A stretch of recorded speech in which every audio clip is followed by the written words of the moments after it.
Hey everyone, and welcome back to Rank and File Sports. And today we're going to be hopping right back into our series where we are predicting every single Power 4 team's record by the start of the college football season.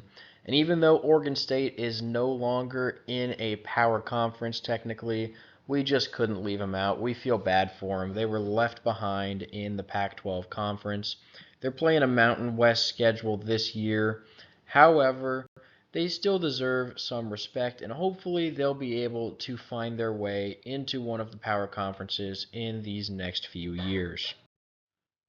Unfortunately for Oregon State, they lost quite a bit of talent once everyone on the team realized that they were no longer going to be part of a Power 4 conference, and they were probably not going to be able to compete for a playoff spot. There were a lot of players who transferred away. It's hurt their recruiting overall, and the easier schedule for them will definitely help. But the Mountain West is a good conference, especially for the group of five. They're going to face some decent competition, and with the talent on Oregon State's roster, they're actually going to probably struggle against a few of these teams. Now, Idaho State is not the most difficult start to the schedule, and San Diego State, even though it's on the road, isn't one of the better Mountain West teams, so they should be able to get these two wins here heading into the matchup at home against Oregon. But the Ducks are a very, very talented team this season. They are one of the favorites to win the Big Ten Conference as well as the national championship. This game is going to be a very, very tough one for Oregon State to compete in. The game against Purdue, also at home. Purdue's not a terrible team. Hudson Card returns for his second season in their offense. They're going to be a little bit underrated. They have a tough Big Ten schedule, so they probably won't have a record that truly represents what they can do. But this game is definitely one Oregon State could lose at home heading into their first bye week. Out of that is a game against Colorado State. This Colorado State team isn't going to be terrible, and they should make this game with Oregon State actually pretty close. However, Nevada on the road should be a win for the Beavers. Nevada is just really not a good team. They'll probably be one of the worst teams in the Mountain West Conference. UNLV, on the other hand, is going to be one of the favorites to win the Mountain West along with Boise State. Both of these are actually pretty decent teams. They'll be ones to watch for in the playoff conversation as that group of five representative. A road trip to Cal, one of their old Pac-12 friends, should be a pretty good game. Cal is going to struggle a bit in the ACC. They're going to have a lot of problems with their travel schedule. I believe they travel over 12,000 miles or something like that, which is absolutely crazy for having only 5 road games. Heading into the second bye week, Oregon State probably will be pretty close to 500. And coming out of that, the schedule doesn't get much easier. San Jose State is not super great, so this should be a win for Oregon State. However, Air Force, Washington State, and Boise State are going to be 3 pretty difficult teams for Oregon State to beat, especially with Air Force and Boise State on the road. It wouldn't be shocking if they ended up losing all 3 of these games, but they should have a good chance to maybe win at least one. Overall, they've got 7 home games and 5 away games, with only one of their opponents being ranked in the rank and file top 25, which is the Oregon Ducks, giving them a schedule difficulty of 2 out of 10. The lone guaranteed win for the Beavers is Idaho State. This one's pretty straightforward. They are an FCS school, really just not really going to be able to compete with a team like Oregon State. All 3 of the likely wins are Mountain West opponents. The first one is San Diego State.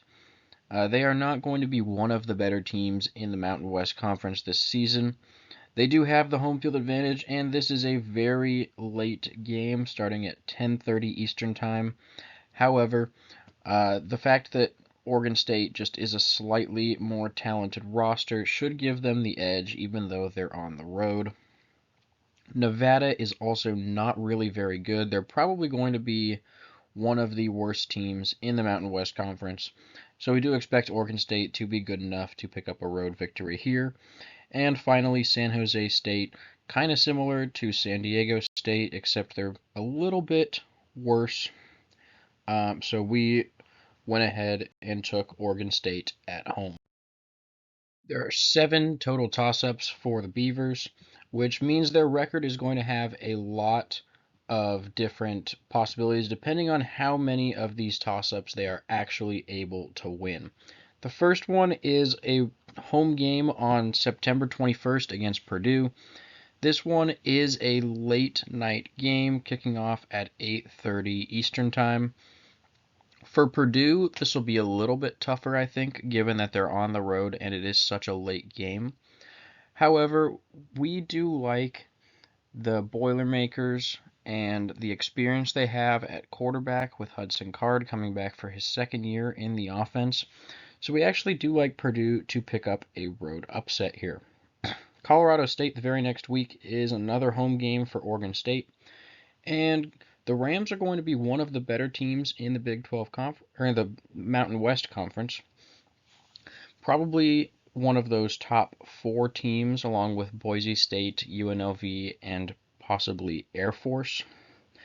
So that's going to be a tougher game for them to win, even though it's at home. I just mentioned UNLV. They're probably even better than Colorado State. So this is going to be even tougher for Oregon State to win at home. And Cal is one of their old Pac-12 schools. And this game is on the road for Oregon State. It's definitely going to be a tough matchup. I think a lot of people are underestimating this Cal team this year. The fact that they have home field advantage is going to make this a really tough game for Oregon State.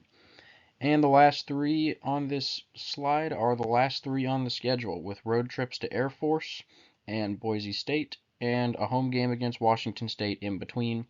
All of these are really tough matchups. They are winnable games for Oregon State, but I wouldn't say Oregon State's necessarily favored in all of them, which is why we put them all on the toss-up category. The most likely scenario, I'd say, is that the Beavers get 1 out of 3 in that 3-game set. Finally, we have only one likely loss, and that is their rivals, the Oregon Ducks. This one's in week 3, and Oregon is big favorites, even though they are on the road. Honestly, it does make sense. They have an explosive offense. They brought in Dylan Gabriel, who was one of the best quarterbacks in the transfer portal. They are going to be a very, very tough team for Oregon State to beat. They are really just the more talented team, and we do believe they will win on the road. Looking at the schedule recap, we do have Oregon State starting off 2-0, like I mentioned, but then dropping that game to Oregon and also losing to this Purdue team. The Boilermakers are going to be a pretty decent team, and we do have them pulling off the upset at Oregon State, which drops them to 2-2 heading into the first bye week. After that, they have another 4-game stretch where they win 2 out of the 4 games. The road trips to Nevada and Cal should both be decent games. They shouldn't have much of a problem winning at Nevada. The game against Cal, we have the Bears favored, but we do like Oregon State to pull off that minor upset. And then we also have them losing both of those home games in that 4-game stretch, Colorado State and UNLV. Following the second bye week, Oregon State needs to pick up 2 more wins in order to make a bowl game. They do win that game against San Jose State. We had that as a likely win. And then that 3-game stretch to end the season, like I mentioned earlier, they are probably going to be underdogs in most of these. Washington State is their other team that was left behind in the Pac-12 conference, and they also lost quite a bit of talent. So we like this as the game that Oregon State is able to win. We have them as slight favorites at home. It's still going to be a tough game, and just overall, we think Oregon State will be able to win it, mainly due to the home field advantage, and we have them dropping the games at Air Force and at Boise State. probably two top four teams in the Mountain West Conference, which puts Oregon State's record at 6-6. They are able to make it to a bowl game. Their projected record is sitting at 6.65 and 5.35, so favoring possibly getting a seventh win somewhere on the schedule. It's definitely very possible. There are a few other games that are pretty winnable, like Purdue and Colorado State at home.